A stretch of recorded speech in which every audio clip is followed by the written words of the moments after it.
La emisión está comenzando. Todos los asistentes están en modo de solo escucha. Hola, muy buenos días, tardes en algunos lugares. Es un placer estar conectados por primera vez con todos ustedes. A nombre del foro de NBSAP, les doy la más cordial bienvenida a la primera sesión de seminarios web del curso masivo abierto en línea, Introducción a la Resiliencia para el Desarrollo. El seminario web que tendremos el día de hoy se centrará en el antropoceno y su impacto en la biodiversidad. Yo soy Martín Cadena, el facilitador de este curso en su versión en español, y les doy una calurosa bienvenida a todos ustedes en esta sesión de seminario web. Este seminario estará impartido por la doctora María José Villanueva. María José nació en la Ciudad de México. Sus áreas de especialización son la biología, genética y conservación de mamíferos marinos, recursos naturales, desarrollo sostenible, conservación de la vida silvestre y los océanos y áreas naturales protegidas. Ella es bióloga por la Universidad Nacional Autónoma de México. Tiene un doctorado en Ciencias del Mar y Limnología con énfasis en mamíferos marinos del Instituto de Ciencias del Mar y Limnología de la UNAM. María José ha colaborado técnicamente con varias organizaciones de conservación en México y también ha colaborado con el gobierno mexicano como consultora de la Comisión Nacional de Áreas Naturales Protegidas durante la implementación de un proyecto GEF para fortalecer 12 áreas clave. Ha participado en diversos proyectos de investigación, también en varias campañas oceanográficas y ha impartido cursos de pregrado y posgrado en biología y conservación. Desde el 2011 trabaja en WWF México. Durante 5 años coordinó la alianza entre WWF y la Fundación Carlos Slim. Esta es una asociación innovadora de $100 millones a nivel nacional de más de 60 organizaciones no gubernamentales locales y comunidades indígenas, el gobierno federal y el sector privado para conservar la notable biodiversidad de México. Durante el periodo 2016-2017, actuó como directora adjunta de Ciencia y Estrategia, apoyando la producción de ciencia sólida para la toma de decisiones en áreas como la conservación de vaquita, mariposa, monarca y océanos, y coordinando el desarrollo del plan estratégico de 5 años en WWF. Recientemente, ha sido designada como directora de conservación para el Programa de México. El seminario web que María José estará impartiendo en unos minutos más se centrará en el tema de cómo las actividades humanas han empujado al planeta a una situación extrema y de futuro incierto, en donde existe evidencia sólida de que estamos entrando a una nueva época geológica generada por acciones humanas, llamada el antropoceno, donde la pérdida de biodiversidad es una de las señales de alarma. Pero María José no solo nos va a hablar de problemas, sino del informe Planeta Vivo 2016, que ofrece posibles soluciones, de las cuales no voy a hablar ahora, y mejor voy a permitir que ella misma nos lo cuente en unos momentos. Así que bienvenida, María José, y gracias por aceptar esta invitación. Estamos encantados de tenerte aquí el día de hoy. Como será habitual en nuestras sesiones, antes de pasarle el micrófono a la doctora María José, les voy a comentar algunas reglas y dinámicas en la sesión de seminarios web del foro NBSAP. Lo primero es que ustedes sepan que los micrófonos se silenciarán durante la presentación. Esto reduce las interferencias y facilita la comunicación. Vamos a tener una presentación de entre 30 y 35 minutos, seguida de una sesión de preguntas y discusión. Por favor, envíenos sus preguntas por adelantado o levante la mano en el panel de control de GoToWebinar. Si desea hablar y la conexión lo permite, vamos a abrir los micrófonos durante la sesión de preguntas y respuestas. Nada más les quiero comentar, tenemos representantes de diversos países de habla hispana y les quiero recomendar nada más a todos que hablaran despacio y esto para que fomente la comprensión entre nuestros practicantes y nuestros participantes de todo el mundo. Ahora voy a transferir el seminario web a María José. Por favor, disfruten esta sesión. Todos tuyos. Hola a todos, yo soy María José Villanueva, me da muchísimo gusto participar en este arranque de curso. Muchísimas gracias, Martín, por tu presentación y muchas gracias por la invitación a todos los organizadores de este curso. Yo les voy a platicar un poquito de esta era que ahora llamamos antropoceno, en donde sí estamos teniendo impacto importante en el planeta en el que vivimos, del que solo les recuerdo, solo tenemos uno. Y les voy a platicar un poquito de cuáles son estos impactos y cuáles son algunas soluciones que estamos viendo hacia adelante. Voy a empezar con información, vamos a empezar con información un poco impactante, pero les prometo que esta historia termina de manera positiva. Y ya empieza positivamente teniendo a todos ustedes escuchándonos en este curso. En el 2050 vamos a ser 9,000 millones de personas. Eso es muchas personas impactando nuestros recursos naturales, impactando la forma en la que vivimos y, como les decía, nosotros compartimos un solo planeta. La población no va a crecer y va a crecer heterogéneamente en diferentes partes del planeta. África y Asia serán los mayores contribuidores de esta población. Como pueden ver en la gráfica del lado derecho, tenemos una gráfica demográfica tradicional que muestra cómo los países europeos pues muestran ya una estabilización en el número de nacimientos, tenemos una gran población, se está incrementando la población en edades mayores, y lo contrastamos en África, donde tenemos una gráfica de crecimiento natural, donde tenemos muchos nacimientos y tenemos poca gente adulta. Por otro lado, además de que tenemos que impactar, vamos a tener impactos fuertes en el número de personas, no solamente es las personas, quienes tendrán familia, sus tíos o abuelos, pues recordarán que antes las familias eran de 7 personas. Y ahora, pues decimos, oh, tenemos un gran logro porque tenemos familias que tienen 2.5 hijos. Esto sonaría buenas noticias, sin embargo, ustedes, quienes ya somos papás, pues nos damos cuenta que lo que le daban antes a 7 se los damos a 1 o a 2. Que si queremos el iPad, que si queremos el teléfono. Estamos movidos en una sociedad de consumo en donde la clase media juega un papel fundamental en el impacto de los recursos que utilizamos en este planeta. Como ustedes pueden ver en la gráfica de la izquierda, tenemos el crecimiento en la clase media y mucha de esta viene de los países del sureste asiático. O Latinoamérica tiene un crecimiento importante, pero nada comparado con lo que vamos a estar viendo principalmente en Asia. Por otro lado, en la gráfica del lado izquierdo, ustedes pueden ver cómo en el 2015, cerca del 74% de todo el consumo de la clase media está repartida entre 5 países, 6 países. El resto lo tenemos en el resto del mundo. Estados Unidos, Japón, la Unión Europea, India y China son los que están aportando más. Cuando vemos al 2050 la proyección, a mí me deja helado pensar que 32% del consumo de la clase media solo va a provenir de India. Estamos hablando de una gran presión que se va a poner sobre los recursos de nuestro planeta y que tenemos que tener cuidado al respecto. Por otro lado, esto es hablando de consumo de clase media, pero uno de los grandes factores que llevan a la pérdida de biodiversidad se ha comprobado es pues las grandes extensiones que se utilizan para producir ganado.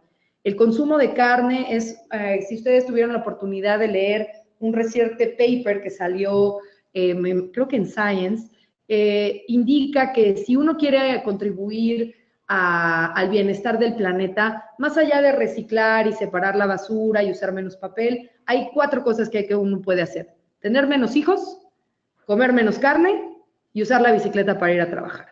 Básicamente esas son las 3 cosas que uno puede hacer y realmente vamos a tener un impacto positivo en nuestro planeta. Entonces, estas gráficas muestran cómo ha ido en aumento el consumo de carne en los países en vías de desarrollo. Pueden ver en la gráfica del lado derecho, cuando dice LAC, nos referimos a Latinoamérica, y estamos viendo que Latinoamérica es una región que aporta de manera importante y ha incrementado su consumo de carne a casi 80 kilos al año por persona. Por otro lado, la agricultura, no solamente en términos de la reconversión del uso de suelo, sino también en el uso de agua, que es también un recurso vital para la humanidad y para el resto de las especies que coexisten con nosotros en el planeta, pues vemos que va a haber un incremento en los siguientes 13 años, en donde todavía el uso agrícola seguirá siendo el principal usuario del agua, de la poca agua dulce que tiene el planeta. Por otro lado, también el uso industrial es importante y obviamente a raíz de que tenemos un incremento en la población, y como ustedes saben, para el 2050 más del 85% de la población del mundo va a estar viviendo en ciudades, vamos a tener una presión fuerte en el uso de los recursos hídricos. Hablando más de carne, la siguiente, por favor, ustedes verán cómo hemos incrementado en el planeta el consumo de carne. En el caso de China, ustedes verán que ha crecido en los últimos 50 años entre 13 y 15 veces más. México ha crecido, ha quintuplicado su consumo de carne y otros países también en vías de desarrollo como Brasil, Colombia, estamos viendo que también están teniendo un aporte importante en el consumo de carne. La siguiente, por favor. Por otro lado, y estas ya no son tan malas noticias, pero por otro lado también tenemos aunque estamos teniendo un proceso de descarbonización de nuestra economía, pues vamos lento. Creo que vamos dando pasos importantes. El Acuerdo de París, ahorita voy a hablar un poco más de él, es un hito importante. Estamos viendo un repunte o se prevé una proyección de un incremento importante en las energías renovables de casi cercano al 40% en el 2040. Sin embargo, aún nuestra economía sigue fuertemente acoplada a los combustibles fósiles. Finalmente, acabando de dar un panorama general, es importante también reconocer que en este antropoceno estamos más conectados que nunca. El uso de la tecnología se ha vuelto un factor fundamental en la forma como hacemos las cosas y es un factor fundamental también de presión hacia los recursos naturales.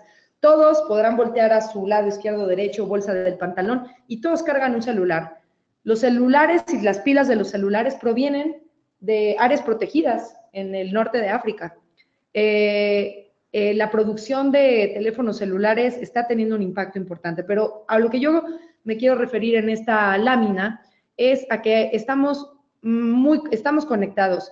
Tenemos un incremento en el uso de conexiones utilizando los teléfonos móviles, estamos incrementando de manera importante el uso en redes sociales, y la gráfica de la derecha, que me gusta mucho, platica cuánto tiempo tardaba para que el 25% de la población de Estados Unidos acoplara una nueva tecnología. Como pueden ver, a la parte más baja de la gráfica, ustedes pueden ver que tomó cerca de 50 años que el 25% de la población de Estados Unidos tomara la electricidad y se expandiera por la población. La última cifra de esta tabla es que el Internet tomó 7. Y si ahorita nos ponemos a investigar cuánto nos tardamos en acoplar el iPod, los MP3, pues a veces la tecnología cambia de 6 meses para acá. Ya está el iPhone 8 y ya está saliendo el iPhone X, ¿no? Es increíble la velocidad en la que estamos cambiando la tecnología. Esto ha tenido impactos. Estos impactos, la que sigue, por favor, los podemos definir bajo varios modelos o varias interpretaciones. Para quienes no son familiares con el concepto de límites planetarios, el concepto de límites planetarios lo que indica es cuál es el riesgo de la interferencia en los sistemas de la Tierra, los sistemas que la Tierra tiene. Ustedes saben, la Tierra está en un intricado balance en sus procesos que permiten la vida. Somos parte de una cadena de 8 planetas en el sistema solar, de los cuales la Tierra está localizada en exactamente la posición y el lugar y contiene los elementos y los procesos que permiten tener vida como la conocemos en la Tierra. Estos son los sistemas planetarios que nos permiten de ver la vida como la conocemos. Y el humano, con estos patrones de consumo que les platiqué, los estamos llevando al límite.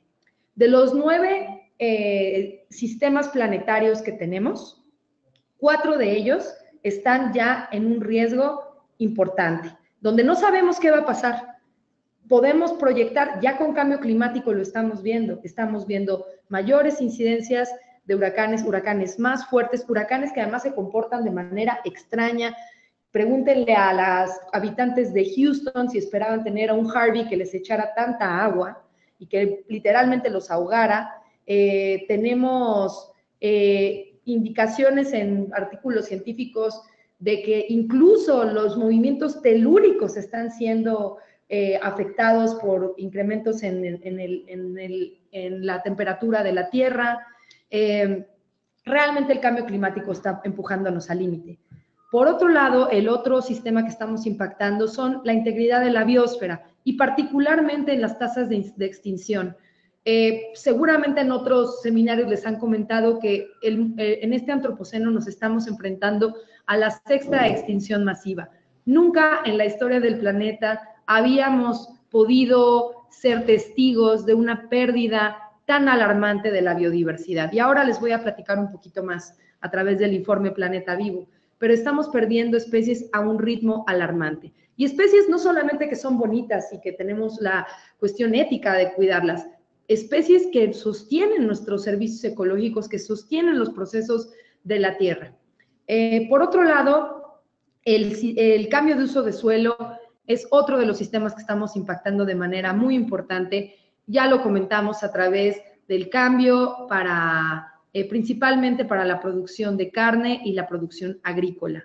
Es increíble los impactos que el consumo de carne ha tenido en lugares como el Amazonas, que están teniendo en la puerta de nuestra casa, bueno, aquí en México, en el desierto chihuahuense, en Paraguay, en las selvas tropicales. Yo les voy a platicar un poquito de México al ratito, pero realmente la zona de mayor producción de carne está en una de las zonas más biodiversas de nuestro país. Por otro lado, y finalmente, los flujos biogeoquímicos están fuertemente afectados. Y esto ha sido principalmente por el aporte de fertilizantes, de productos químicos que se le están inyectando a nuestras áreas de cultivo, y estamos empezando a llegar a niveles importantes que están afectando nuestros flujos bioquímicos. Y existen autores que indican que también estamos ya empezando a acercarnos a límites de amarillos en el caso del uso de agua dulce. Estamos empujando de una manera importante los sistemas de la Tierra que pueden llegar a un colapso eventualmente. Siguiente, por favor. Es importante también repartir responsabilidades, no culpas. Repartir responsabilidades. No todos estamos consumiendo igual en el planeta. Sí podemos hacer cambios, sí hay áreas y puntos de inflexión donde debemos trabajar más que otros. Esta es una gráfica es un mapa que muestra cómo los países, el consumo, la huella ecológica de los países medido en hectáreas globales por persona.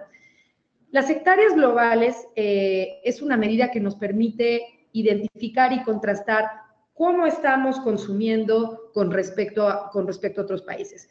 Se calcula que actualmente con la población de 6,000 millones de personas con la que contamos ahora, tendríamos en un planeta finito 1.7 hectáreas globales que repartir. A Martín le tocan 1.7, a mí me tocan 1.7, etcétera. ¿Qué está pasando? Que Martín, por ejemplo, podría ser que le gusta andar en el carro, a él le gusta manejar un carro 8 cilindros porque le gusta llevar a su esposa muy rápido a comer quesadillas a la Marquesa, y está teniendo una huella ecológica mucho mayor a María José, que María José trata de reciclar, se va en bicicleta a su oficina, tuvo un hijo menos, come carne solamente en Navidad, etcétera. Entonces, lo que muestra aquí es cómo ustedes van a notar cómo los países desarrollados en general están utilizando cerca de 7 hectáreas globales por persona. En contraste con países como el África Central, Asia, en donde algunos países están usando hasta menos de lo que les toca. Están incluso aportándonos a los que usamos de más. Esto, si lo recordamos las primeras gráficas que yo les mostré, pues a mí me dan escalofríos, porque estamos viendo que mucha de la población y de la clase media que se va a incrementar y que va a empezar a consumir más, por ende su huella ecológica va a incrementar, están en estos países que ahorita nos están prestando a los que estamos usando de más. El pasado 19 de agosto fue el día en el que sobrepasamos los límites planetarios. El día que sobrepasamos el número de planetas que tenemos. A partir del 19 de agosto de este año, estamos usando más recursos de los que la Tierra tiene que darnos. Ese día se llama Overshoot Day, para quienes en inglés lo conocen. La siguiente es los impactos humanos, siguiendo los impactos humanos del planeta, les muestro, igualmente como la gráfica anterior lo dice, cómo los países, de acuerdo a su Producto Interno Bruto, que los divide, que se pueden dividir entre alto ingreso y mediano ingreso y bajos ingresos, pueden ver cuál es su principal aporte en esta huella ecológica. Estamos hablando en emisiones principalmente, estamos hablando obviamente en alimento, en productos forestales, en carne, como lo pueden ver, en carne ha ido disminuyendo en países de ingreso alto y a mí me llamó mucho la atención el impacto de los países de ingresos altos en también una parte que no hemos platicado, que son las áreas de pesca, ¿no? No es de sorprenderse que los países con mayores ingresos tienen acceso a proteína marina. Generalmente el resto tienen consumos agrícolas y consumos de ganadería terrestre. Bueno, con todo esto y ante esta situación, WWF, en coordinación con la Sociedad Zoológica de Londres, lanzan cada 2 años un informe que se llama Planeta Vivo. La última edición fue lanzada en 2016 y ya se está preparando la de 2018. Lo que busca el informe Planeta Vivo es mostrar estas tendencias de deterioro. Se generó un índice Planeta Vivo que ahorita les voy a presentar, en el que tenemos una medida con base en poblaciones de especies alrededor del planeta, donde nos indican cuál era su estatus en 1970 y cómo han ido evolucionando a lo largo del tiempo. Este índice nos da un termómetro de cómo estamos perdiendo biodiversidad en diferentes espacios, en diferentes regiones. Por otro lado, el informe Planeta Vivo también nos muestra trabajo que se está haciendo a nivel global, oportunidades en las que tenemos que aprovechar para poder buscar revertir esta tendencia. La siguiente, por favor. Esta es una muestra de las localidades de donde provienen los informes del índice Planeta Vivo. Como pueden notar, hay un sesgo importante hacia Europa, hacia América del Norte, tenemos un sesgo en lo marino, sin embargo, para nosotros es un buen proxy de cómo se están comportando las poblaciones. Hay un esfuerzo importante para seguir incrementando esta base de datos y creo que estas nuevas fenómenos de Big Data, que tenemos cada vez más sistematizada la información, augura que el siguiente informe Planeta Vivo en 2018 esté mucho más robusto. La que sigue, por favor. Algunos de los datos que nos dice este índice Planeta Vivo es que hemos perdido 38% de las poblaciones de mamíferos, de poblaciones terrestres, disculpen, entre 1970 y 2012. De estos 38% de disminución, 81% de las especies de agua dulce se han perdido. 36% de las especies marinas también se han perdido en este mismo periodo. Pues como pueden ustedes ver, hemos perdido de manera importante poblaciones silvestres, principalmente aquellas de agua dulce son las más amenazadas, los anfibios y las marinas. La que sigue, por favor. Las principales razones por las que estas especies estamos perdiéndolas, en gran parte siguen siendo a causa de la sobreexplotación, de un consumo desmedido. Tenemos también un porcentaje importante por pérdida de hábitat, por esta conversión del suelo.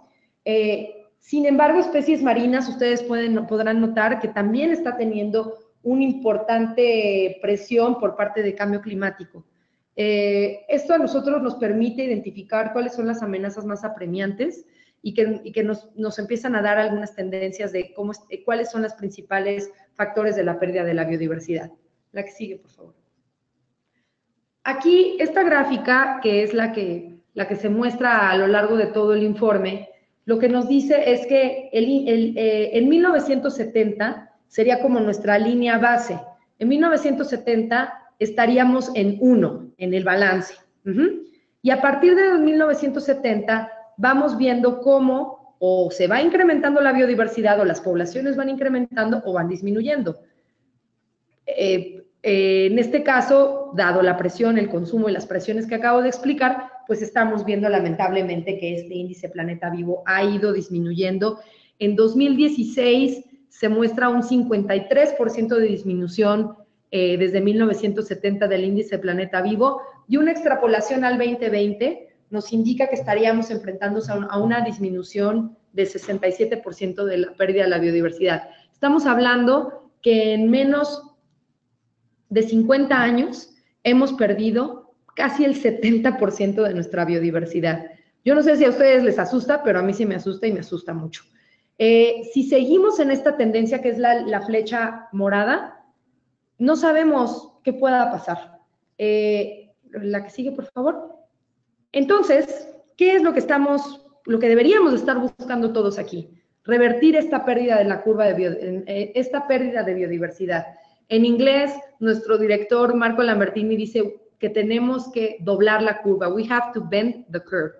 Entonces, si nosotros seguimos haciendo lo que seguimos haciendo, que lo hacemos bien, pero si seguimos sin realmente incidir en estos patrones macroeconómicos de consumo, si no nos empezamos a enfocar en las verdaderas amenazas apremiantes de la biodiversidad, seguimos en el business as usual, ya tenemos 58% perdido en el 2012. Para el 2020 estamos esperando un 67%. Si seguimos así, podemos llegar a límites muy peligrosos. No sabemos qué sistemas se puedan empezar a colapsar. Ya lo estamos viendo con las abejas en Europa. Estamos viendo que en Alemania los sistemas productivos agroalimentarios se están desplomando por la falta de insectos. Entonces, lo que debemos de buscar como grupo de conservación, es hacer iniciativas que nos permitan llegar a un momento de pérdida, de parar la pérdida, de llegar a una parte de estabilización que le llamo meseta y después la recuperación. La que sigue, por favor. Rápidamente nada más les quiero compartir un poco en el caso de México, ¿no? México es un país megadiverso, tenemos 6.5% de la biodiversidad mundial, 18% de estas especies son endémicas, tenemos retos importantes por pobreza extrema y tenemos un gran número de especies en estatus de riesgo. La que sigue, por favor. Para esto, las principales amenazas que se han identificado son el sector agropecuario pesquero, el energético, el de la construcción y el minero. La que sigue, por favor. Nada más para darles un ilustrar. Hemos perdido 31% de los bosques en los últimos 30 años, 46% de las tierras en México están degradadas. En la tabla del lado izquierdo estamos viendo que cerca del 80-85% de las pesquerías están en sus límites de sobreexplotación máximas y algunas ya están sobreexplotadas. Tenemos que las prácticas agrícolas están cambiando la cobertura vegetal, estamos perdiendo de manera muy importante la cobertura primaria y estamos perdiendo incluso bosques secundarios. La que sigue, por favor. Como les comentaba, en México, para quienes no conocen la geografía mexicana, la parte del sureste es la zona donde tenemos nosotros los remanentes más importantes de selva tropical de Mesoamérica, las selvas tropicales más altas al nivel latitudinal, tenemos una gran variedad de endemismos, y tenemos principalmente porque es la zona de choque entre dos áreas biogeográficas, y en esas zonas es donde tenemos las zonas con mayor producción de carne. Ahí estamos tirando selva para meter vacas. La que sigue, por favor. El sector energético no se queda atrás, y disculpen lo horrible de la gráfica, pero esta es una imagen que muestra las áreas en verde, son áreas de protección actuales, áreas de alta diversidad, en amarillo, áreas prioritarias para la conectividad ante el cambio climático, y lo que estamos viendo en rosita son los gasoductos actuales, y en morado los posibles planteados, que están pasando por zonas como el eje neovolcánico de altísima diversidad, por el desierto sonorense, etcétera. La que sigue, por favor. Y el sector minero, también disculpen la gráfica que está bastante fea, pero no encontré una mejor a las 2 de la mañana ayer, en donde se muestran todas estas áreas en gris, son áreas que tienen concesión minera y están sobrelapadas en áreas de altísima biodiversidad y tendrán impactos importantes. La que sigue, por favor. Entonces, bueno, yo quisiera empezar a dar algunas ideas de, bueno, ¿y qué hacemos, no, María José? Por favor, no me quiero ir ahorita a mi casa a llorar, meterme bajo las cobijas. Entonces, hay oportunidades hacia adelante en este mundo cambiante.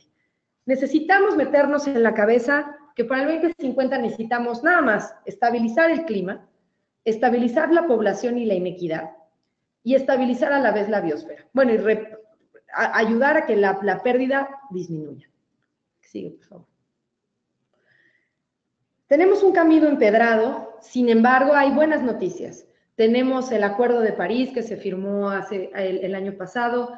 Ya no está Barack Obama, lo sentimos, pero tenemos la oportunidad del rol que ahorita Estados Unidos ha dejado abierto un nicho, ha permitido que países como China, que ustedes ven que tendrá un impacto importantísimo en el consumo global, tenemos a un China diciendo, yo voy a cumplir con este nicho que se ha dejado desocupado por Estados Unidos. Tenemos a un Papa diciendo en la encíclica que la biodiversidad es importante conservar, es parte de nuestro planeta, es parte de nuestra responsabilidad poder cuidar. Las cosas están cambiando y están moviéndose para bien. La que sigue, por favor. Bueno, van avanzando poco a poco. Tenemos, como ven aquí, el acuerdo de París, se firmaron las metas de desarrollo sostenible. Estamos viendo por primera vez en la gráfica del lado izquierdo una estabilización ya en el número de emisiones de CO2 que esperamos que vaya estabilizándose aún más a la hora de implementar en acción climática los acuerdos de París. Vemos que los índices de pobreza están disminuyéndose de manera importante, y creo que las metas de desarrollo sostenible jugarán un papel importante. La que sigue, por favor. El año 2020 es el super año para el planeta. Tenemos la visita de los acuerdos de las metas de Aichi, un nuevo plan estratégico para el 2030, la cumbre de biodiversidad de jefes de Estado en el 2019, la agenda de desarrollo sostenible para tener ya metas ambientales, tenemos una revisión de jefes de Estado, el Acuerdo de París, que esperamos que para entonces ya tengamos una actualización en las contribuciones nacionalmente determinadas. Tenemos un super año en el 2020 que nos trae una serie de retos y muchas oportunidades. Es por eso, siguiente, que tenemos que actuar con suficiente... Sí. Con urgencia para atender los temas, con escala, porque tenemos que empezar a impactar estos patrones que les platiqué, y con agilidad. El planeta está cambiando todo el tiempo. Ya no sabemos cuándo va a salir el iPhone XY40.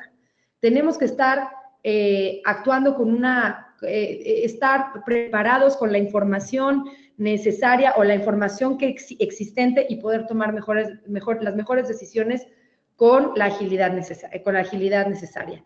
La siguiente. Es por eso que les comparto el modelo de trabajo que tenemos en WWF, en donde tenemos un pensamiento de un solo planeta. Como les comentaba, no podemos vivir o pensar en una economía que crezca infinitamente cuando vivimos en un planeta finito. Tenemos un solo planeta y lo compartimos con 6,000 millones de personas y en 20 años más con 9,000 millones de personas. El modelo lo que busca es, a través de la preservación del capital natural, que es cuidar las áreas importantes de la biodiversidad a través de esquemas de protección, detener la pérdida de deterioro, expandir las áreas, producir mejor, reducir los costos, no desperdiciar, ampliar la producción de energía renovable y, por otro lado, consumir de forma más sabia. Eso nos debe de llevar a conservar la biodiversidad. Por otro lado, tenemos dos factores de presión importantes, dos palancas que tenemos que empezar a incidir, que es la reorientación de los flujos financieros. Tenemos bancos que están financiando a la producción de carne, que lo mejor sería poder trabajar con ellos y poder condicionar que estos créditos vayan a productores que lo hacen de manera sustentable.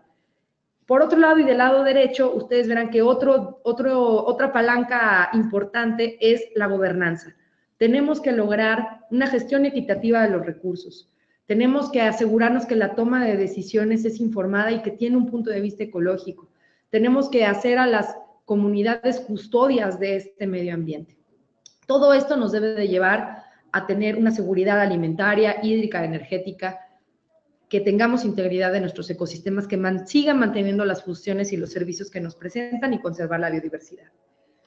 Para esto nosotros nos hemos organizado en 6 grandes temas: océanos, vida silvestre, bosques, agua dulce, cambio climático, energía y la incidencia en la producción de alimentos, con 3 áreas de palanca, que es gobernanza, mercados y finanzas. Les comparto un poco de cómo es el pensamiento de WWF.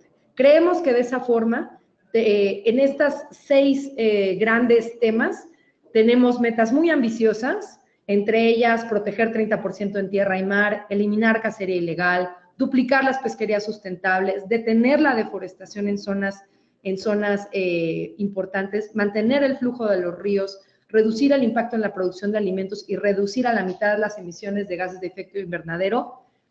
Creemos que con esta suma de acciones podemos empezar a revertir este deterioro que estamos viendo y empezar, ¿por qué no?, a pensar en la recuperación de la biodiversidad. Dejé ese espacio con el signo de interrogación, no crean que porque me equivoqué en la gráfica, sino porque hay mucho espacio para la innovación y ahí es donde entran ustedes. Les voy a compartir una cita que leí hace un año, que en otro presentador, que le volé varias de las láminas de esta presentación, que me encanta, que dice: Henry Ford, que fue el que inventó los carros, cuando le preguntaron, oiga, ¿y usted es una persona, cómo innovó, cómo llegó a esto? Dijo: si yo hubiera estado preguntándole a la gente qué necesitaba, les hubiera hecho caballos más rápidos. Entonces, yo les invito a que piensen en cosas nuevas, a que piensen fuera de la caja, cosas alocadas, y que piensen en cuál puede ser nuestra solución. Para ya casi terminar, les comparto que en México estamos también trabajando en 4 grandes temas en WWF México: en océanos resilientes, en corredores de vida silvestre, en agua dulce, en cambio climático y energía, utilizando estas mismas palancas. ¿Cómo vemos en el futuro WWF? Y disculpen que está en inglés, pero quisiéramos ver primeras planas en los diarios del mundo diciendo: el antropoceno se acabó, el índice Planeta Vivo va hacia adelante, el planeta celebra 50 años de que estamos aumentando, se vio la 2000ava vaquita. Para los que no conocen, la vaquita es una especie que está a punto de extinguirse aquí en México y quedan menos de 30. Con esto yo quiero decirles que estamos positivos en WWF, que les agradecemos mucho. Quisiera yo dejarles y compartirles que pues no hay nada más gustoso que escuchar a todo este grupo de personas interesadas en hacer algo al respecto, en pensar resiliente, en poder generar ssoluciones para nosotros, para nuestros hijos y para los hijos de nuestros hijos. Quiero cerrar, si me da tiempo, hay un pequeño video para acabar, dejarlos con un good feeling de que las cosas las podemos hacer. El lema de WF es "Juntos es posible", y creo que este video dice, una imagen dice más que 1000 palabras. Muchísimas gracias. Jóvenes, vamos a intentar el video. Me van a estar monitoreando y ya me van a decir si se ve o no. Es un video muy breve y si no, vamos a pasar a la sección de preguntas, pero vamos a intentar. Ahí está.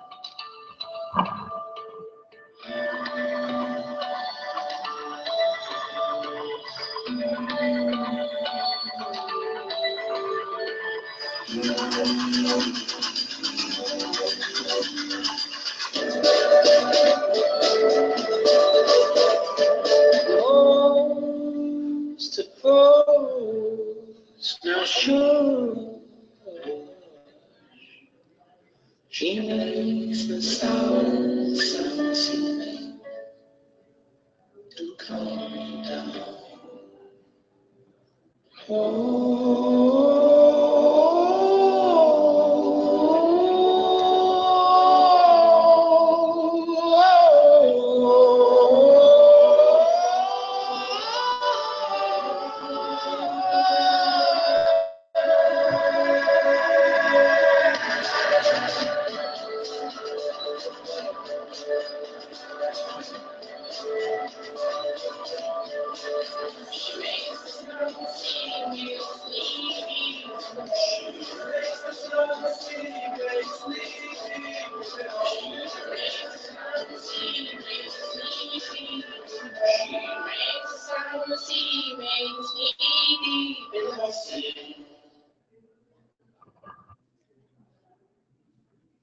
Muy bien.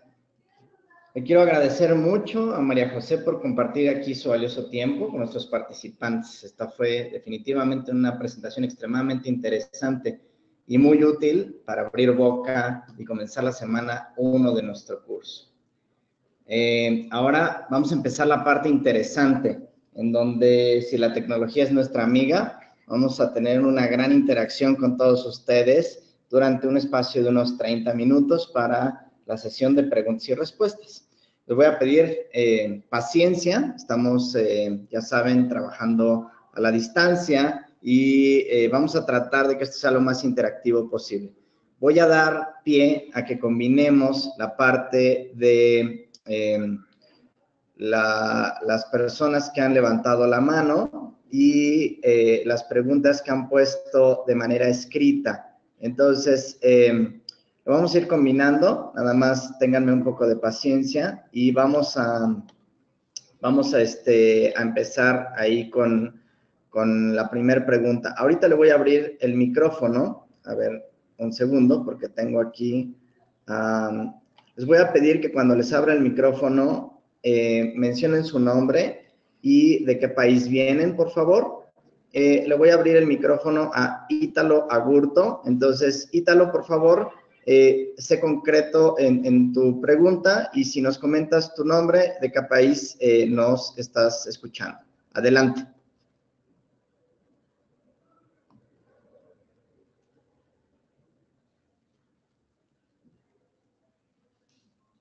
¿Nos escuchas? Necesitas hablar ahí en tu equipo.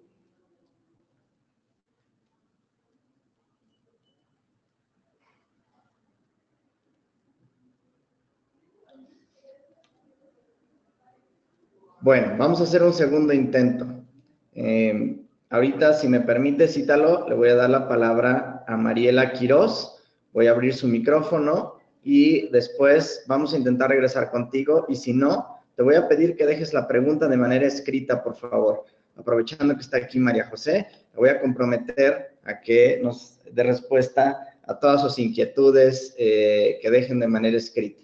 Mariela, estoy a punto de abrirte el micrófono. Por favor, habla fuerte, claro. Coméntanos nombre, país y la pregunta.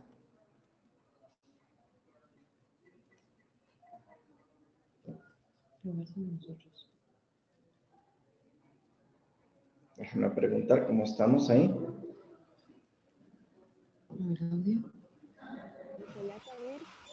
Te escuchamos, Mariela. ¿Sí? ¿Nos puedes hablar un poco más fuerte, por favor? Sí, regálame un momento.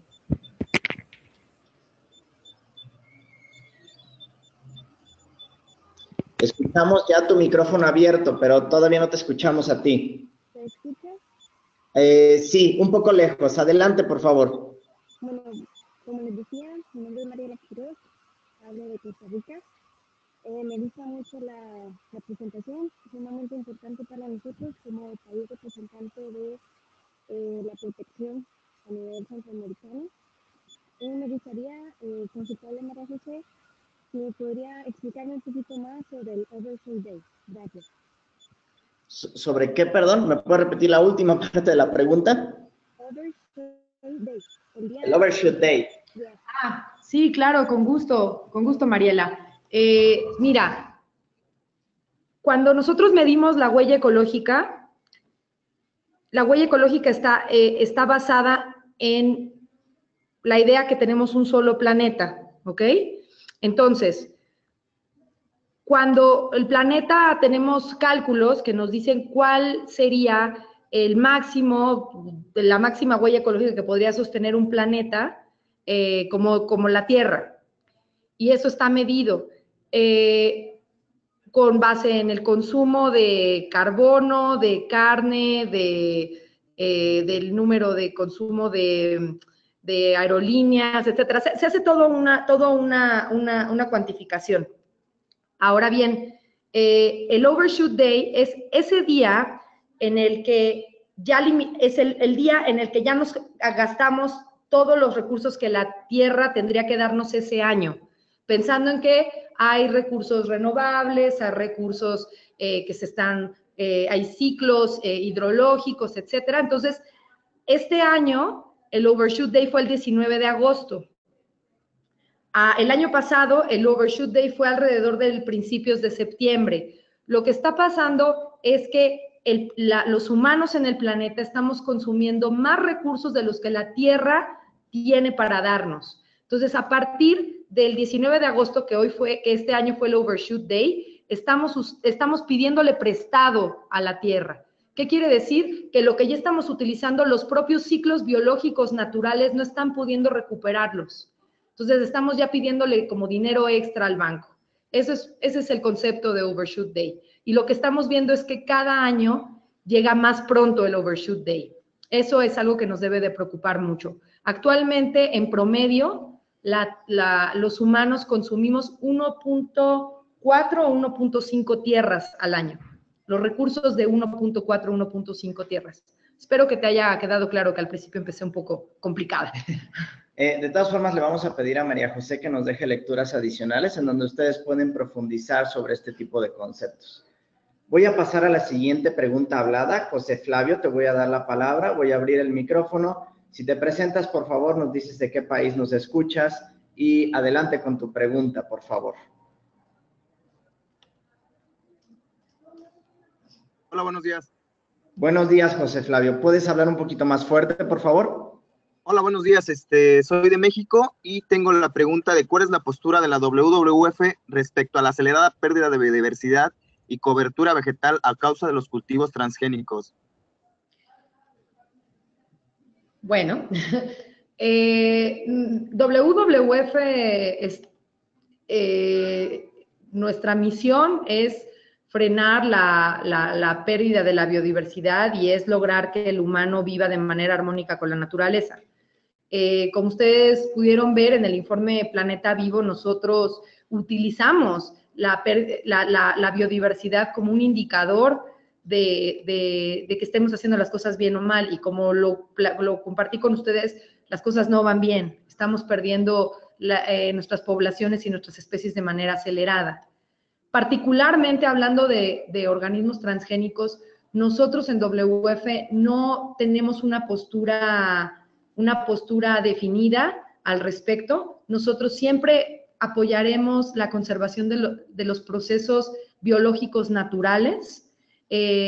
Nosotros identificamos a las especies invasoras o especies que potencialmente puedan tener una conducta invasora como una amenaza importante para la biodiversidad, y siempre empujaremos por mantener la integridad de los ecosistemas originales. Eso es lo que yo te podría responder. Muchísimas gracias. Vamos ahora a pasar a una serie de preguntas que nos hicieron llegar de manera escrita. Aquí no voy a abrir el micrófono, solo voy a leer y le voy a dar después la palabra a la doctora María José para que nos comente sus respuestas. Hay una pregunta que de Freddy, dice, ¿las gráficas a qué estudio corresponden? Freddy, te voy a agradecer si me comentas en qué lámina viste eso y te contestamos por escrito con mucho gusto. Después, Verónica Guerra nos pregunta, ¿qué parámetros se toman en cuenta para el índice del planeta vivo? Perfecto. Yo nada más quiero hacer una fe de ratas, una corrección. El Overshoot Day fue el 2 de agosto, no fue el 19, entonces fue aún peor. Y pueden entrar a la página de Earth Overshoot Day si quieren calcular su huella ecológica. Entonces, ¿cuáles son los parámetros que cuentan? Cuentan muchísimos parámetros diferentes, Verónica. Yo les voy a compartir el informe Planeta Vivo en versión en inglés y en español para que ustedes lo puedan tener, pero cuentan varias cosas. Cuentan el número de individuos en la población, cuentan, por ejemplo, hay extrapolaciones de cómo está la pérdida en áreas protegidas, fuera de áreas protegidas, cuentan también diferentes grupos taxonómicos, están tratando de que haya una representatividad mayor, pero tiene una serie de parámetros que ahorita no me lo sé porque son muchos, pero principalmente lo que hacemos es ver poblaciones, no especies. Si no estamos viendo la población de jaguares en Mesoamérica, la población de lince ibérico en Europa, la población de elefantes en el Congo. Básicamente esa es la unidad de medida. Muchísimas gracias, María José. Si tú estás de acuerdo, te vamos a seguir explotando y aprovechando unos minutos más. Hay una pregunta de Flover Rodríguez que nos dice, buen día, María José, muchas gracias por tu presentación. Soy geólogo y soy consciente del papel que jugamos en el desarrollo social, económico y demás en un país como científicos. ¿Qué estrategias sugieres podemos usar para concientizar a los científicos y futuros científicos del rol social que sus profesiones tienen en la actualidad ante todos estos temas de vital importancia para nuestro planeta? La verdad es que le estás dando al tino, Flover. Realmente el papel que los científicos y los futuros científicos juegan y jugarán en la toma de decisiones hacia adelante para poder implementar estas iniciativas es fundamental. Yo soy científica y entiendo que siempre es importante tener una muestra representativa, tener todos los datos posibles para poder hacer aseveraciones, pero nos estamos moviendo a una velocidad y los patrones de cambio en el planeta están ocurriendo de manera tan acelerada que necesitamos empezar a tomar decisiones con la mejor información disponible. Y la ciencia y los científicos tienen que ayudarnos a encontrar la forma en la que podamos utilizar esta gran cantidad de información que existe para ya empezar a tomar decisiones. El rol que juega la comunidad científica en la conservación de la naturaleza es fundamental. De hecho, los primeros naturalistas, los primeros historiadores naturales son científicos. Y gracias a su conocimiento es por lo que hemos podido crecer esta área de conservación. Rachel Carson, que escribió La Primavera Silenciosa, era una científica que empezó a hacer un estudio de cómo el DDT afectaba las cascarones de huevo de las aves. Realmente la comunidad científica siempre ha jugado un rol fundamental. ¿Qué sugiero para poder concientizar? Que se informen más. Yo sí siento que muchas de las carreras debe de volverse una materia, más allá de una sola materia al sexto semestre, debemos de incorporar el manejo de los recursos naturales desde un inicio, desde la formación básica de un científico, porque no podemos estar documentando la extinción de las especies. Necesitamos tomar ya acción y traer soluciones innovadoras a la mesa. Muchísimas gracias, María José. Estoy leyendo sus preguntas. Hay algunas que ya les dimos respuesta. Nos preguntan si van a poder tener la presentación. Sí, ya les contestamos, van a tener la presentación después del seminario web. Hay una pregunta de Nurimar, desde Perú, que nos dice un poco sobre todo lo que vamos a estar tratando en el curso, pero en tu opinión, ¿cómo podemos ser resilientes desde la toma de decisiones a nivel local, regional y nacional? Pues yo te lo comparto desde una perspectiva muy mexicana y la verdad es que somos muy resilientes. ¿Cómo podemos ser más resilientes? Creo que tu pregunta tiene muchas respuestas. Creo que tenemos que tener estructuras de gobernanza flexibles que empoderen los diferentes niveles de toma de decisión. Tenemos que generar un poder más grande en la ciudadanía, en la influencia en la toma de decisiones. Considero que tenemos que generar modelos de conservación que no sean estáticos, que sean flexibles. Estamos viendo ya, por ejemplo, yo que soy de bagaje marino, estamos viendo que los instrumentos actuales de conservación tienen que ser innovadores y tienen que ser adaptables. Tenemos que innovar constantemente, que reponernos, trabajar en conservación. Yo creo que de inicio tienes que ser resiliente, no puede ser. Yo sugiero la participación amplia, una diversidad de actores, pensar en la diversidad de actores y también fomentar la conectividad ecológica en cualquier trabajo que hagamos, ¿no? Tenemos que pensar que no somos sistemas aislados, sino somos sistemas interconectados y lo que podemos hacer en un área puede estar impactando a la otra. Entonces, tenemos que también tener un pensamiento de un solo planeta y un pensamiento de conectividad. Muchísimas gracias, María José, y es sobre este tipo de conceptos que estaremos nosotros profundizando a lo largo de las 4 semanas del curso para ir discutiendo cuáles son los principios que se proponen para un pensamiento resiliente y qué otros principios podrían ir acompañando esto pues para hacer operativo un concepto relativamente nuevo en las cuestiones de conservación y las cuestiones ambientales.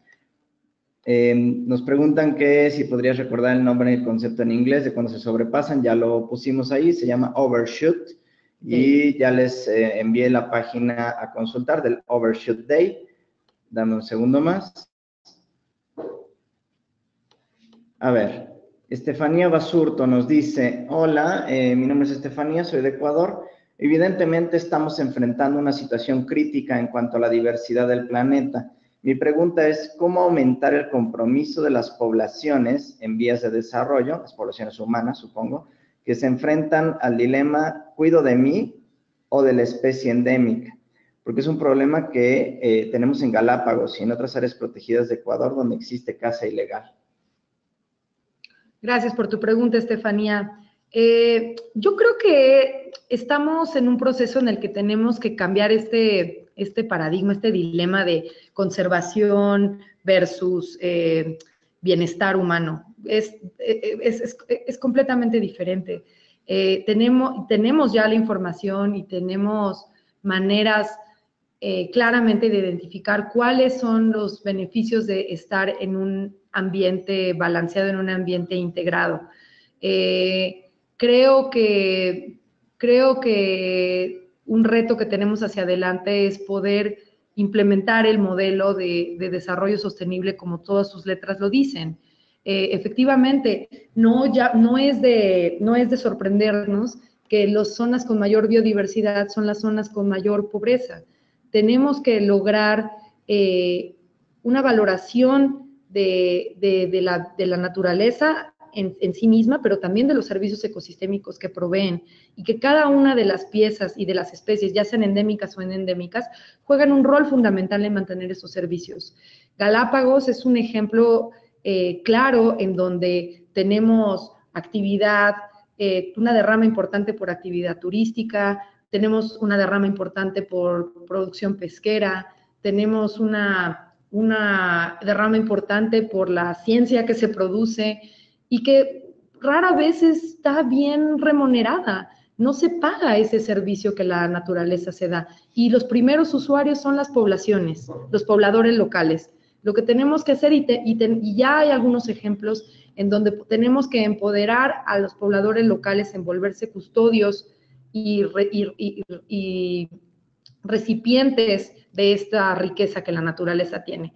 En temas de captura de carbono, los bosques que se tienen en el Amazonas, en Ecuador mismo, tenemos que lograr que esto se vea pagado como un servicio ambiental. Y ya hay modelos que están impulsando hacia adelante este concepto. Muchísimas gracias.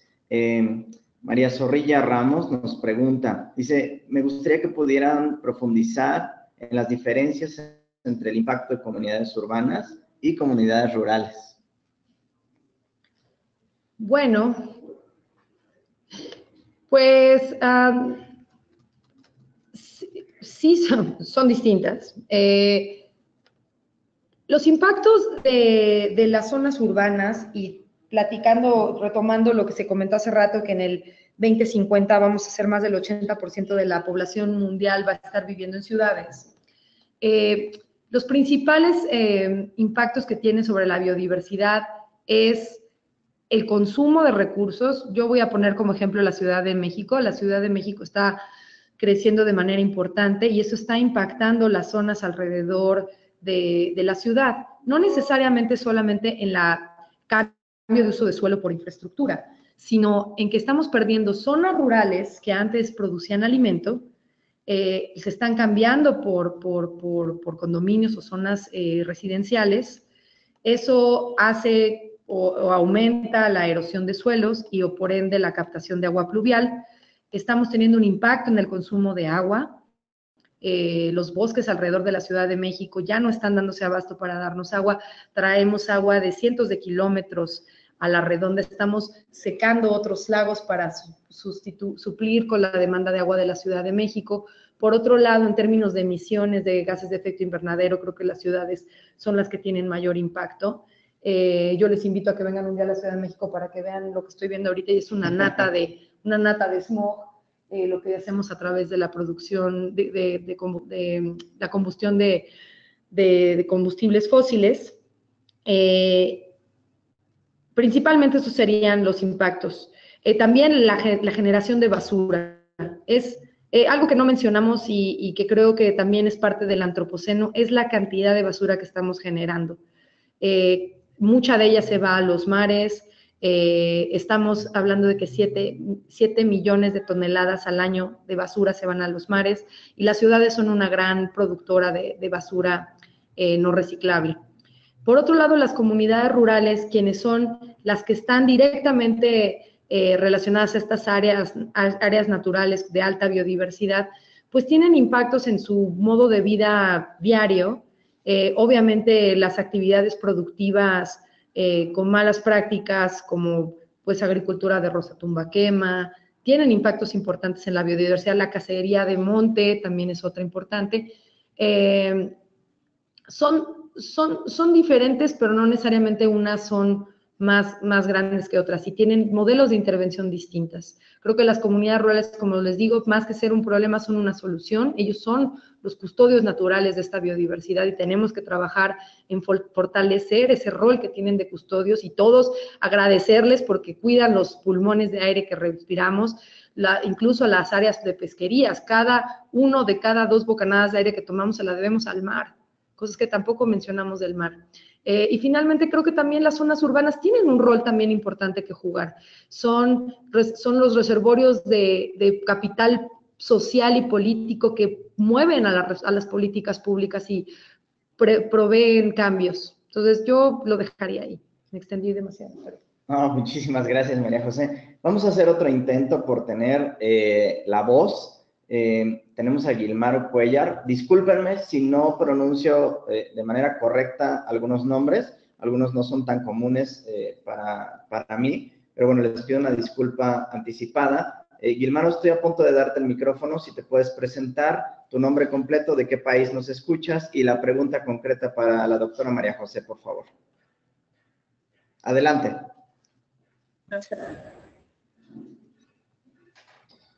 Hola, buenos días. Perfecto, te escuchamos. Bien, solo quería consultarle cómo entienden desde la WWF el término gobernanza y cómo lo aplican en sus proyectos o en, digamos, en donde trabajan, ¿no? Muchísimas gracias, Gilmaro. ¿Nada más de qué país nos escuchas? Perdón, soy de México. Perfecto, te agradezco mucho. Voy ahora a silenciar tu micrófono y le voy a pasar el micrófono a la doctora María José. Bueno, no te puedo dar una definición de texto, de gobernanza.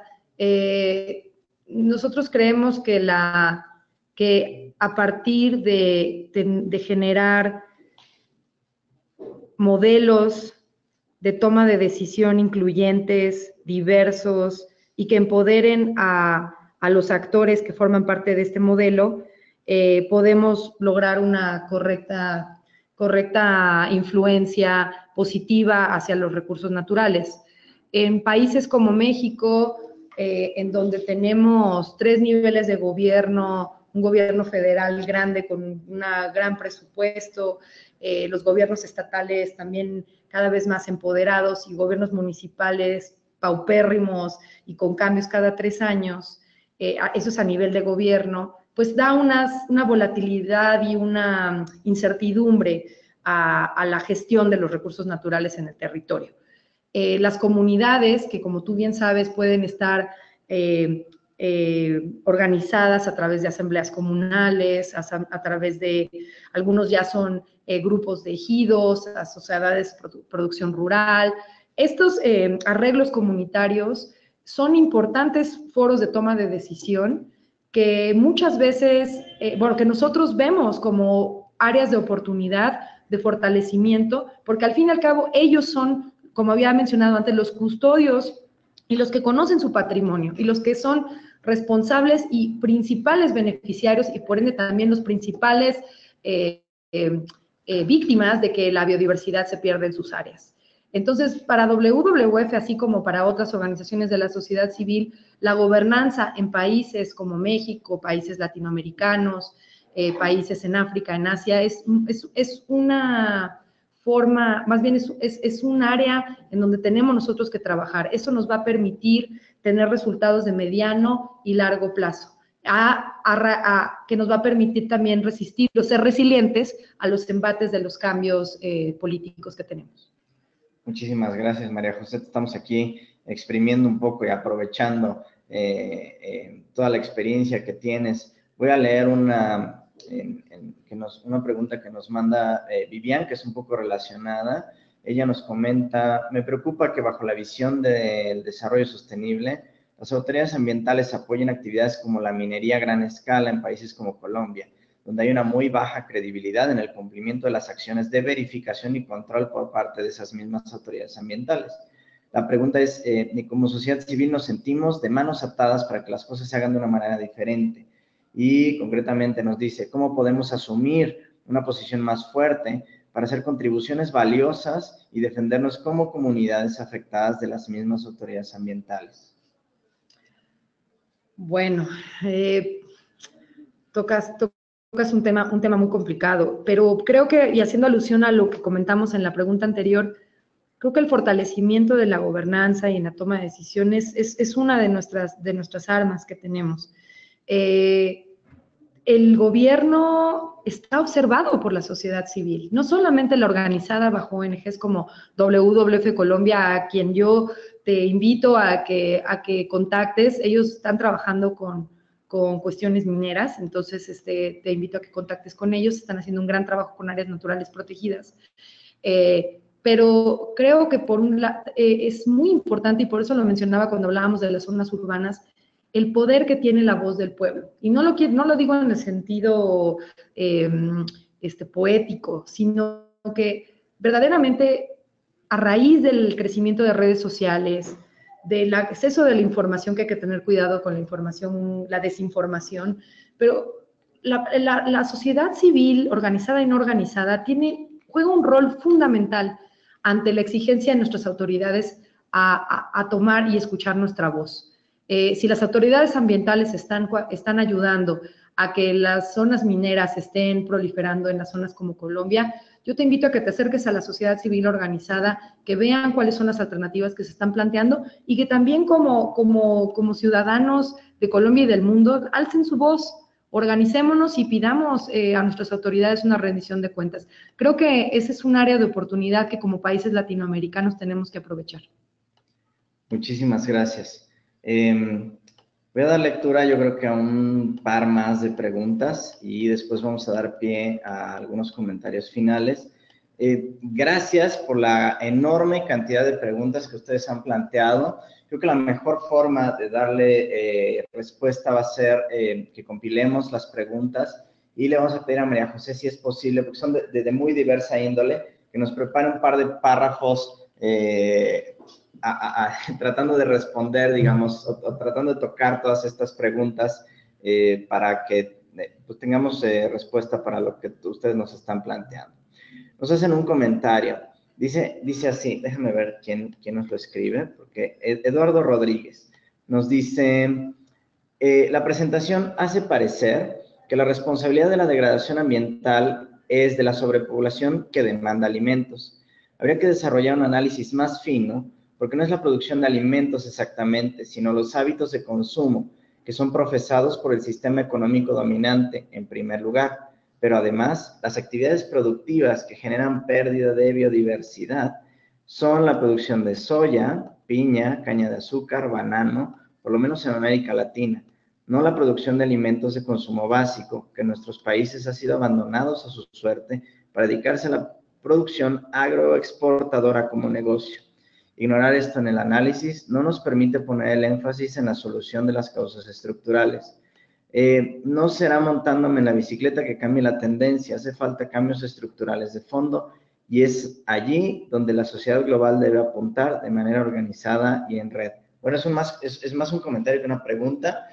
No sé si tengas ahí alguna réplica inmediata. María José nos comenta que está de acuerdo con este comentario y lo agradecemos. Déjenme leer otra pregunta. Estoy brincando entre preguntas, no necesariamente las estoy leyendo de manera que fueron apareciendo, para ir dando oportunidad de que tengamos una diversidad de opiniones aquí. La estabilización del clima, nos dice Luis Gómez, la estabilización del clima parece que es un fenómeno muy difícil de revertir, en particular en el mediano plazo, ya que aunque si se suspenden todas las emisiones de gases de efecto invernadero, debido a la inercia del sistema, los efectos negativos continuarían por varias décadas. Y quisiera conocer la opinión de María José al respecto. Coincido, efectivamente, por más de que hoy dejáramos todos de usar carro y la industria dejara de producir, hemos pasado a un proceso en el cual los cambios ya no es difícil regresar a como estábamos antes. Coincido que será difícil estabilizarlo. Lo decía más como los retos que teníamos hacia adelante. Era una forma de resumir hacia dónde tendríamos que empujar nuestras metas. Por supuesto que nuestra meta será poder estabilizar el clima, porque no sabemos hacia dónde se va a mover. Sin embargo, coincido con la lectura de que esto puede ser que no sea posible en el mediano ni corto plazo. Muchísimas gracias. Un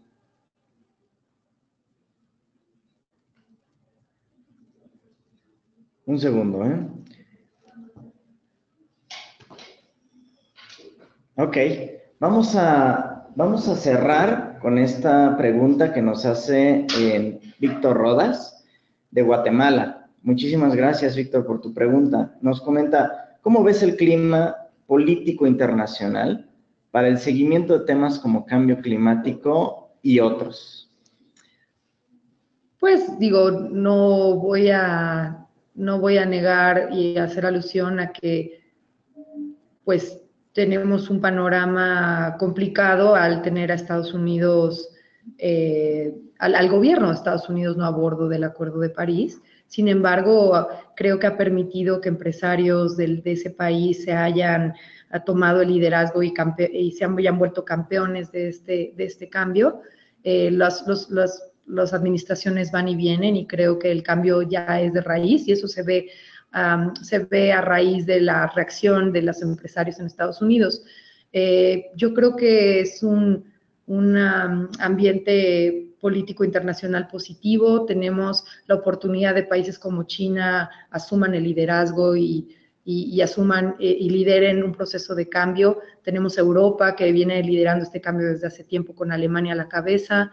Yo en general lo veo positivo, no necesariamente tan ambicioso como nosotros esperaríamos, pero creo que en la medida que vayamos teniendo acciones más concretas y claras para la implementación de los acuerdos de París y encontrando soluciones tangibles, pues vamos a poder tener cada vez panoramas más positivos. Muchísimas gracias. Esto también da paso a que los países de Latinoamérica puedan mostrar su aprendizaje y pues tener cierto liderazgo en este tipo de temas. Voy a cerrar con esto la parte de preguntas y respuestas que hemos tenido de manera bastante nutrida, interactiva. Quiero agradecer a todos el planteamiento de sus preguntas. Ya comentamos que vamos a reunir sus comentarios y vamos a pedir a la doctora que nos prepare un par de párrafos tratando de tocar todas las preguntas que ustedes nos plantean y también como complemento nos va a hacer favor de pasarnos bibliografía en donde pueden ustedes profundizar en los temas en donde tienen inquietud para seguir documentándose. Recuerden que esto apenas comienza el día de hoy, estamos iniciando con nuestro curso masivo abierto en línea y tendremos 4 semanas y el foro para seguir discutiendo temas interesantes relacionados con el antropoceno y con los demás temas que tenemos preparados para ustedes sobre resiliencia y pensamiento resiliente. Entonces, no me queda más, quiero agradecer nuevamente a la doctora María José por su tiempo y gracias a todos por su participación en el seminario web de la semana 1 de esta serie. Ahora, nada más quisiera invitar a María José a que nos transmita sus comentarios finales sobre el tema o alguna recomendación que tengas para compartir con nuestra audiencia el día de hoy. Gracias, Martín. No, pues nada más agradecerles a toda su participación el día de hoy. Como comenté a lo largo de la presentación, me parece muy positivo tener esta amplísima participación. Les agradezco sus preguntas. Fueron preguntas verdaderamente bien pensadas, estructuradas, que me pusieron en aprietos. Entonces, eso quiere decir que están haciendo bien su trabajo. Les deseo un curso muy productivo y una carrera hacia adelante que permita aplicar todas estas oportunidades de las que platicamos. Ahora sí que todos estamos aquí juntos tratando de hacer un cambio de raíz, que no es fácil, pero pues empezando por informarnos, creo que, y formarnos de la mejor manera para ser profesionales de bien, creo que ese es el primer y más importante paso que hay que dar. Muchas gracias. Muchísimas gracias. Ahora quiero recordarles nada más que vamos a publicar la grabación del seminario web en el canal de YouTube del NBSAP Forum. El enlace de la grabación del webinar junto con la copia de la presentación también se va a publicar en el panel de anuncios de la sala de cursos de conservationtraining.org y también se va a enviar por correo electrónico a todos los que están registrados en el curso y también se va a publicar en la página de inicio del foro del NBSAP. No se olviden de visitar la página de inicio del foro del NBSAP para los resúmenes de los cursos semanales, donde vamos a estar publicando los facilitadores del curso en cada idioma. Y por favor no duden en ponerse en contacto conmigo para cualquier pregunta o apoyo que requieran. Solo permítanme recordarles que el foro NBSAP es una asociación mundial para apoyar el desarrollo y la implementación de estrategias y planes de acción de biodiversidad de manera efectiva. Está alojado por la Secretaría del Convenio sobre la Diversidad Biológica, el CBD, el Programa de las Naciones Unidas para el Desarrollo, el PNUD, y el Programa de las Naciones Unidas para el Medio Ambiente, el PNUD. Y no se olviden de seguir el tema en el NBSAP de Resiliencia para el Desarrollo. Espero que todos ustedes hayan disfrutado esta sesión tanto como nosotros y que tengan un excelente día. Por supuesto, esperamos su participación activa en el curso y nos encontraremos virtualmente la próxima semana en el webinar del próximo martes. Sin más que agregar, yo les agradezco a todos ustedes y lo que nos queda por delante es ahora entrar a la a la lección correspondiente a la semana 1 en línea y vamos a empezar a detonar discusiones interesantes en el foro y también vamos a estar revisando las tareas asignadas para que se genere un buen debate y retroalimentación durante esta semana y todos, digamos, aprendamos mucho unos de los otros en estos temas que nos interesan tanto, que son antropoceno, resiliencia y pensamiento resiliente. Muchísimas gracias a todos y nos vemos la próxima semana. Hasta luego. Adiós, bye bye.